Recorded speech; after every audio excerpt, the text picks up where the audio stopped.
Let me take another example for a negative feedback system. And I want to look at glucose homeostasis. And this is more closer to home to us biomedical engineers who are studying medical systems, right? So here's a diagram of the glucose homeostasis. So uh, normally, the glucose blood levels are maintained at a certain value, and that is shown by this scale. So, let's say this is the normal levels, this dark gray lines here. Okay.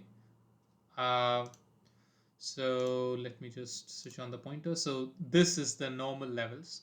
Let's say the glucose values somehow increase. Okay, if the glucose level is going to increase, this increased blood glucose level is going to stimulate the pancreas to secrete more insulin, and as more insulin is secreted, there is more glucose uptake, right, by the body. And as more and more glucose is taken up by the body, the blood glucose level returns to normal. So can you see how it's a negative feedback loop? We started with a increase of glucose, and at the end it resulted in a decrease of glucose, right, so that the glucose level is maintained normally. Now, let's say glucose level falls below normal levels. What happens? Then the pancreas